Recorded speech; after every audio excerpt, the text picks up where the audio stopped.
الخطوط الجوية الجزائرية، وهون هي قاعدة بتفضي الشحنات الداخلية اللي داخلة جوا الطيارة. بس الاشي اللي صدمني كبير انه الشركة اللي بتعملها اللوجستيك او هي اللي بتعمل تفريغ للطيارة هي شركة اسرائيلية، زي ما بتشوفها هون هي شركة لاش. يا اخوان انا ممكن اتوقع انه اي دولة عربية تعمل هذا الاشي، بس مش الجزائر. الجزائر تربينا عليها انه هي الداعم الوحيد للفلسطينيين. مش قادر اقتنع انه بتتعاون مع شركة اسرائيلية. عن جد الموضوع هذا صدمني بشكل مش طبيعي. ما كنتش مصدق عيني، بحاول اكذب قاعد يعني، بحاول اطلع ممكن اقول انه هذه العربية مرت من جنبهم او اي شيء، بس لا، هم فعلا بيتعاونوا معهم. مش عارف شو بدي اقول. يا اخوان انا لما بحكي عن الجزائر بحكي كجزائري، يعني بسببها اليوم انا في هذه الوظيفة اللي انا موجود فيها، لانه انا تعلمت في الجزائر. يا اخوان انا بحكي بنوع من الغيرة على هذا البلد وعلى هاي الوطن، لانه الجزائر وطني مثل ما هي وطنك. انا حاولت انه ابرر واحاول اطلع اكثر من حجة واكثر من شغلة، بس ما في، لانه في كثير من الشركات الثانية بتقدم نفس الخدمات غير هذه الشركة الاسرائيلية. يعني كانوا قادرين يتعاقدوا مع شركة ثانية، وعلى فكرة هذه اول مرة اشوف طيارة جزائرية عند هذه الشركة الاسرائيلية، وهذا اللي خلاني انصدم وانزل هذا الفيديو. يعني ما شفتها قبل هيك. شيء تاني انا حاب احكي لبعض الناس اللي بيحكوا لي ممكن تفقد وظيفتك او عملك بسبب هذا الفيديو. معلش هذا وطني، هذا بلدي، فلسطين اغلى من اي شيء. الوظيفة ممكن تلاقي بدالها 2 و3 و4، بس فلسطين. فينهم صحاب مع فلسطين ظالمة أو مظلومة؟ كيف ما شفتوا إخواني أخواتي، طائرة جزائرية تحط في مطار تل أبيب بإسرائيل، والتعليق لشاب فلسطيني. 3.26 from Morocco. Nomination, Taurida. Thank you. Taurida is a Moroccan equestrian performance dating back to the 16th century, conventions and rituals. The riders, customs and costumes takes place from generation to generation, with the element holds importance for the cultural identity and collective memory of Morocco and its communities. In conclusion, the evaluation body recommends the inscription of Taurida on the representative list. Thank you. Now you can see draft decision 16.com 8.p.26.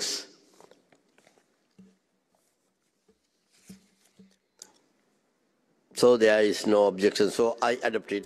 السلام عليكم الإخوان والأخوات، وهنيئا لنا. كيف ما شفتوا تم إدراج تبوريدا ضمن قائمة التراث الثقافي اللامادي بالمغرب.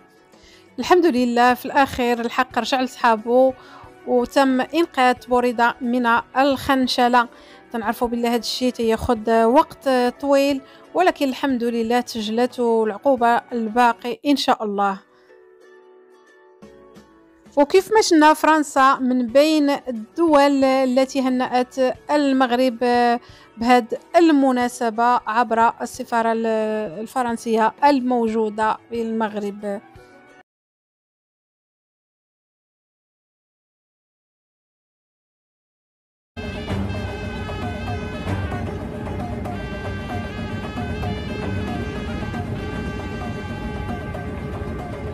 Ce fut comme une apparition. J'ai vu une charge de cavalerie filant vers un ennemi imaginaire. Une fantasia. Les groupes de cavaliers portent toujours les noms des anciennes ethnies. Les Zmour, les Z'er, les Rhamna.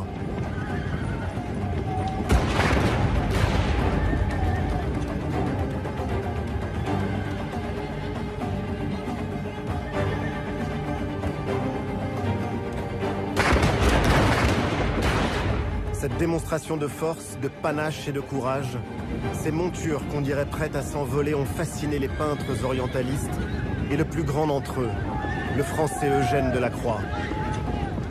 وبهذا الشأن قالت وزارة الشباب والثقافة والتواصل قطاع الثقافة في بلاغ لها إن تسجيل هذه الممارسة الثقافية العريقة ضمن التراث العالمي يندرج في إطار ملف وطني متكامل بمبادرة من الشركة الملكية لتشجيع الفرس، حيث مكن الملف من إبراز الممارسة الثقافية والمهارات والمعارف المرتبطة بالعنصر.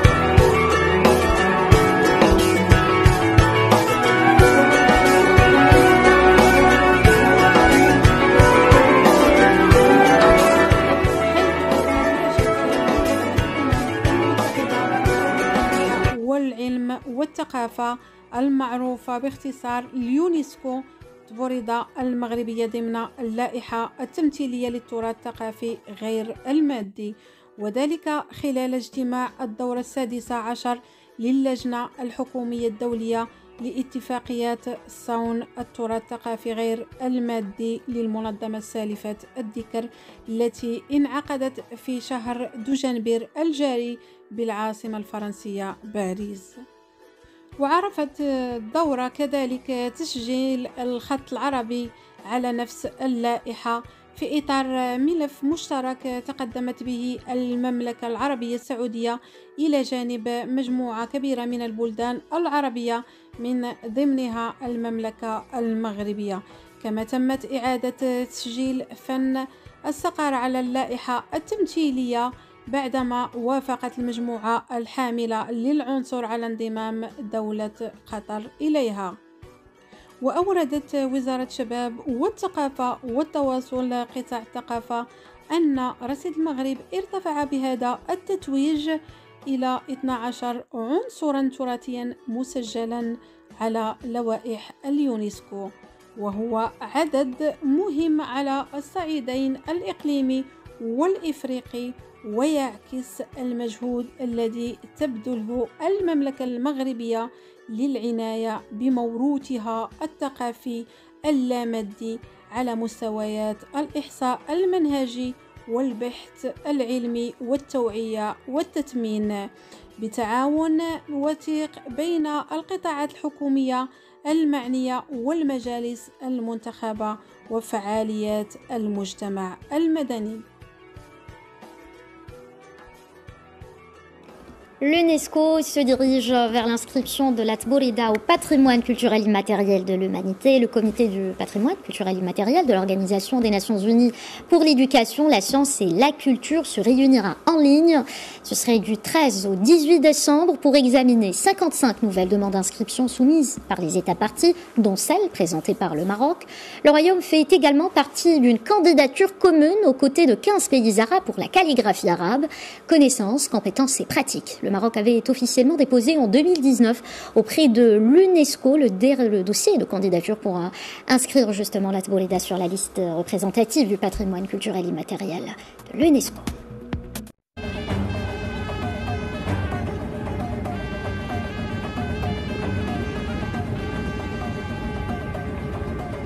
Ce fut comme une apparition. J'ai vu une charge de cavalerie filant vers un ennemi imaginaire. Une fantasia. Les groupes de cavaliers portent toujours les noms des anciennes ethnies. Les Zmour, les Aer, les Rhamna.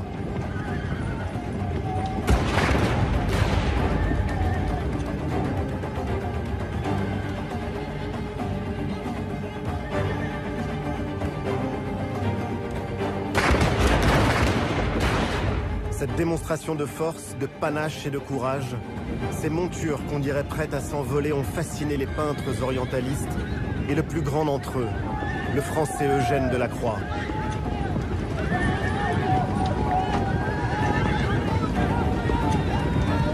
وإلى هنا إخواني أخواتي نصل إلى نهاية الفيديو. تنتمنى يكون عجبكم. إلى عجبكم ما تنسوناش باللايك والبارتاج، وأيضا الناس اللي باقي ما اشتركوش يشتركوا في القناة، والناس اللي التحقوا بنا مؤخرا نرحبوا بهم، والناس اللي دائما تدعمونا شكرا لكم جزيل الشكر.